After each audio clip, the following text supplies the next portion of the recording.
Hello Internet people, this is GHERU, as we can see from the hat, and well, before we even go anywhere, yes, I have a hat with my screen name on it. It was a gift from my brother. It was one of the greatest gifts I've ever been given in my life. I have a very big head.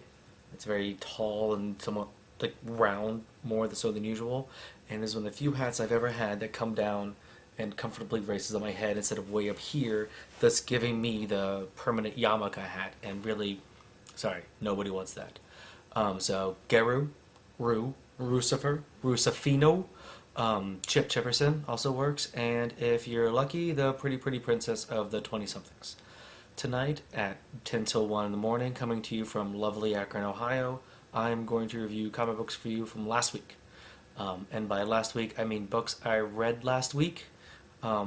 One of the things we're going to be talking about tonight came out probably a while ago, and I just now got around to it because I suck. Before we get to the actual comics, here's how I read comic books, the actual order of my pile.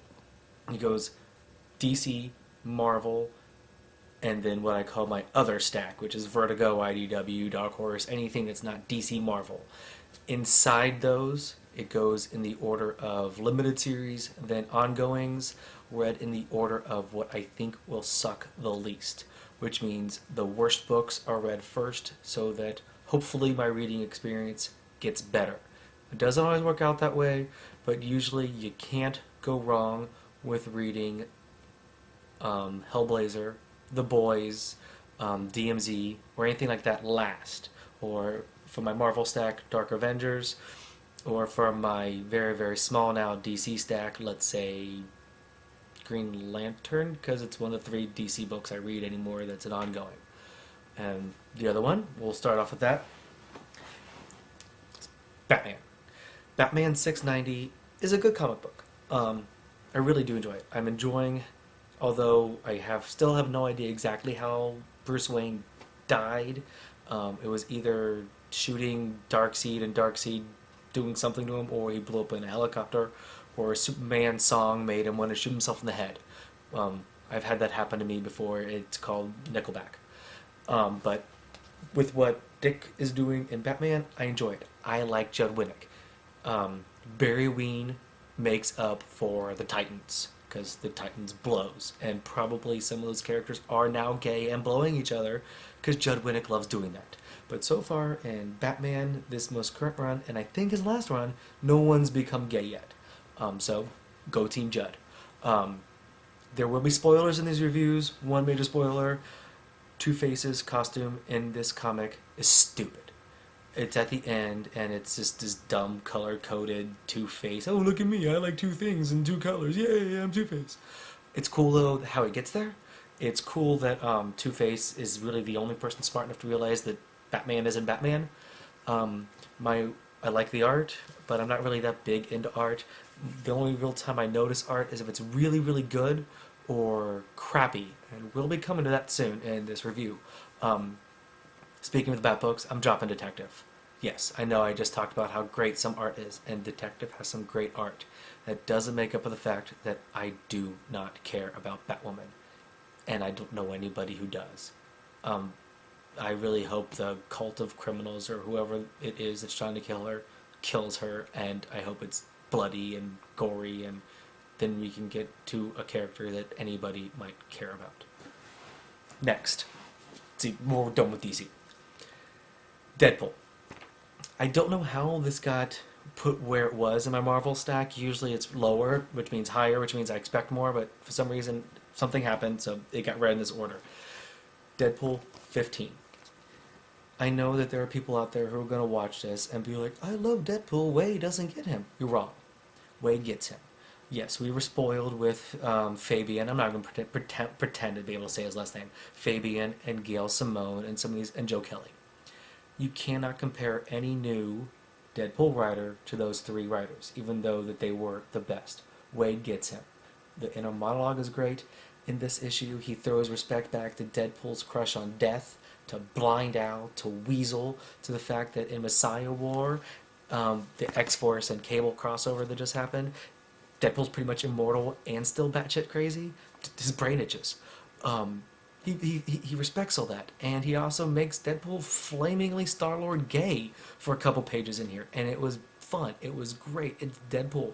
You don't need to have an existential experience when reading Deadpool. It's a Liefeld creation.